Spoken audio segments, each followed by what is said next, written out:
Assalamualaikum warahmatullahi wabarakatuh. Saya Ismi Hasanah dengan NIM 005 dari kelas Kimia B 2020 akan menampilkan hasil dari laporan mengenai penentuan dan penggunaan asam borat. Yang pertama ada abstrak. Pada jurnal yang berjudul Asam Borat, penggunaan atau penerapan asam borat memiliki tujuan untuk menginformasikan tentang bahaya penggunaan, penentuan, dan berita hoaks tentang asam borat. Asam borat atau H3BO3 juga disebut hidrogen borat, asam boraks, asam ortoborat, dan asidum borisum. Adapun bahaya yang disebabkan oleh asam borat yaitu dapat menyebabkan iritasi, mual, muntah, sakit kepala, diare, nyeri, atau rasa terbakar pada telinga, dan lain sebagainya. Berita hoaks atau berita bohong mengenai asam borat pun juga banyak tersebar. Salah satunya yaitu vaksin Sinovac mengandung bahan tidak halal serta menggunakan boraks dari formalin. Asam borat dapat ditentukan dengan cara uji nyala dan titrasi asam basa.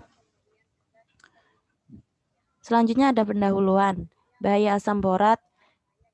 Bahaya yang dapat disebabkan dari asam borat yaitu jika pertama kontak dengan hidung apabila terhirup.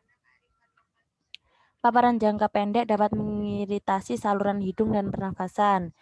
Paparan jangka panjang dapat mengakibatkan efek sistemik seperti mual dan muntah, dapat terabsorpsi menyebabkan gangguan sistemik.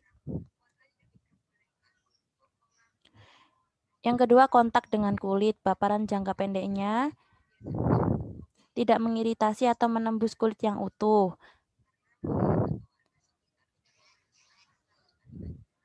Penyerapan ke dalam aliran darah melalui kulit yang luka mengakibatkan eritema makularis. Efek saraf busa terjadi setelah 24 jam. Paparan jangka panjang dapat menimbulkan kerusakan kulit lokal dan dermatitis bahkan iritasi kulit. Yang ketiga ada kontak dengan mata. Paparan jangka pendeknya iritasi dan konjungtivitas yang bersifat reversibel. Paparan jangka panjang, paparan berulang dan terus-menerus terhadap debu asam borat dapat menyebabkan radang selaput ikat mata dan halu. Yang keempat, kontak dengan mulut apabila tertelan. Paparan jangka pendeknya mengiritasi saluran pencernaan, dapat menyebabkan mual, muntah, diare, kram perut. Paparan jangka panjang pada dosis tinggi dapat mengakibatkan depresi sirkular dan lain sebagainya. Kemudian ada berita hoaks asam borat. Berita yang pertama yaitu berjudul Broadcast Tusuk Gigi Kunyit Pendeteksi Boraks Temuan Siswi SMA 3 Semarang. Hal ini tidak sepenuhnya hoaks karena kedua siswi tersebut telah memenangkan atau memperoleh medali emas di ajang International Exhibition for Young Inventors karena alat mendeteksi boraksnya berbentuk tusuk gigi yang diberi nama Sibodek. Namun mereka secara tidak langsung tidak pernah membeberkan ramuan herbal yang mereka gunakan, sehingga tidak dapat diserap secara langsung bahwa tusuk gigi dengan dibantu kunyit jika diaplikasikan kepada bahan apabila berubah menjadi berwarna merah bukan berarti mengandung boraks. Hal ini belum terbukti secara sepenuhnya.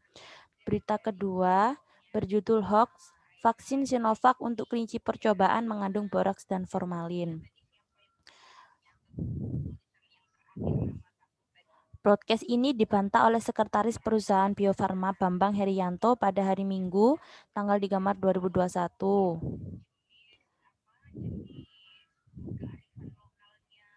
Kemudian ada pemastian asam borat. Banyak cara yang dapat dilakukan untuk menguji keberadaan asam borat, yaitu dengan uji nyala api dan metode titrasi asam basa. Salah satu cara untuk pemastian keberadaan asam borat dilakukan dengan uji nyala api. Uji nyala api dapat dilakukan dengan mereaksikan metanol yang ditambahkan asam borat. Proses pembakaran akan berlangsung selama bahan yang diuji akan mengeluarkan warna hijau ketika proses pembakaran terjadi. Sedangkan metode titrasi asam basa dapat dilakukan untuk mengetahui kadar asam borat berdasarkan reaksi penetralan. Selanjutnya material dan metode. Bahan dan alat, bahan yang digunakan dalam titrasi asam borat yaitu 10 ml larutan asam borat, larutan NaOH, dan indikator PP. Sementara itu alat yang digunakan yaitu buret, pipet tetes, gelas ukur, labu Erlenmeyer, statif dan klem, corong, serta kertas putih. Metode penelitian. Metode penelitian dilakukan dengan cara mengambil sampel asam borat sebanyak 10 ml. Selanjutnya ditambahkan 2 tetes indikator PP, dilakukan titrasi terhadap sampel dengan larutan NaOH dengan penambahan setiap 2 ml pada buret. Titrasi akan dihentikan ketika terjadi perubahan warna larutan dari jernih menjadi warna merah muda. Berikut adalah visualisasi 3 dimensi dari asam borat. Dan selanjutnya ada data dan grafik titrasi asam borat dengan NaOH. Disajikan data titrasi asam basa sebagai berikut.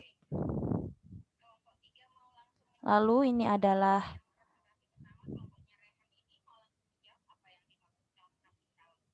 grafik dari titrasi asam borat dengan NaOH. Titik ekuivalen berada di sini.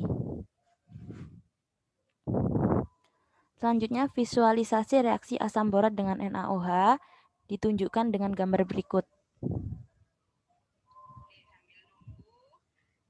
Kesimpulannya, berdasarkan hasil pembahasan di atas mengenai asam borat, dapat disimpulkan bahwa asam borat dapat disebut dengan hidrogen borat, asam boraks, atau asam ortoborat, dan asidum borisum. Asam borat merupakan senyawa kimia yang memiliki rumus H3BO3. Senyawa ini sangatlah berbahaya apabila digunakan pada makanan. Asam borat biasa digunakan sebagai obat tetes telinga, pembasmi serangga, antiseptik, disinfektan, dan lain sebagainya. Adapun bahaya yang disebabkan oleh asam borat yaitu dapat menyebabkan iritasi, mual, muntah, sakit kepala, nyeri atau rasa terbakar pada telinga, dan lain sebagainya. Berita hoax atau berita bohong mengenai asam borat pun juga banyak tersebar. Salah satunya yaitu vaksin Sinovac mengandung bahan tidak halal serta menggunakan boraks dan formalin. Sebagian dari masyarakat belum mengetahui dampak yang disebabkan oleh asam borat apabila dicampurkan dalam makanan. Terima kasih. Wassalamualaikum warahmatullahi wabarakatuh.